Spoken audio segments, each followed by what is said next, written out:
Basin ওয়েস্টের যে net থাকে সেটা ভেঙে নিচে পড়ে গেছে।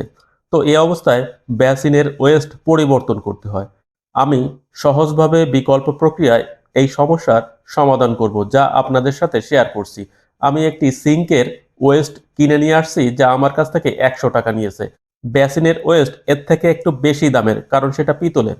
তো এই যে ওয়েস্ট দেখছেন সিঙ্কের, এর যে উপরে ছাকনি রয়েছে, নেট রয়েছে, সেটা খুলে নিচ্ছি। এই নেট ওই ওয়েস্টের সাথে ফিটিং করব। কিভাবে ফিটিং করব এই প্রক্রিয়াটাই আপনারা দেখতে থাকুন। এ ধরনের সমস্যায় পড়লে আপনারা সমাধান করতে পারবেন। তো এই যে ওয়েস্টের নিচের অংশ, এটা আমি বাদ দিয়ে দেব, রেখে দেব পরবর্তীতে যদি কাজে লাগে। তো এই যে ছাঁকনি দেখছেন, এই ছাঁকনিটা আমি এই অ্যারেলডাইট আঠা ব্যবহার করে, যেটাকে নেগেটিভ পজিটিভ আঠা নামেই অনেকে চেনে, এই আঠা ব্যবহার করে আমি ওই ওয়েস্টের উপরে ফিটিং করে দেব। এই অ্যারেলডাইট আঠা দুটি টিউব থেকে সমান পরিমাণে বের করে পেস্ট করে যদি ব্যবহার করা যায়, তাহলে মেটালের সাথে সহজভাবে ধরে থাকবে, মেটালের সাথে অ্যাডজাস্ট হয়ে যাবে। দেখেন সুন্দরভাবে অ্যাডজাস্ট হয়েছে, মাপ অ্যাকুরেট রয়েছে। তো আমরা ভাঙা যে অংশটা সেটা উঠিয়ে নিয়েছি।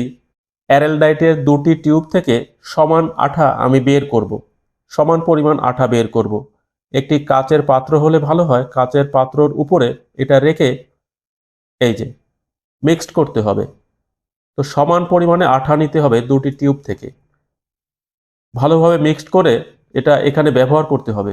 ওই যে ওয়েস্ট রয়েছে, ওয়েস্টের সাথে যাতে এটা অ্যাডজাস্ট হয়ে যায়, আঠা দিয়ে অ্যাডজাস্ট করে দিতে হবে, ফিটিং করে দিতে হবে।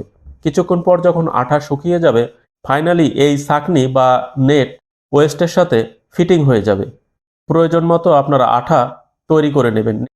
অ্যারেলডাইট আঠা মূলত মেটাল টু মেটাল জয়েন্ট করার জন্য ব্যবহার করা হয়। আঠা ব্যবহার করে এখানে চেপে ধরে রাখছি কিছুক্ষণ, এরপর ছেড়ে দিয়ে কিছুক্ষণ শুকিয়ে ব্যবহার করা যাবে।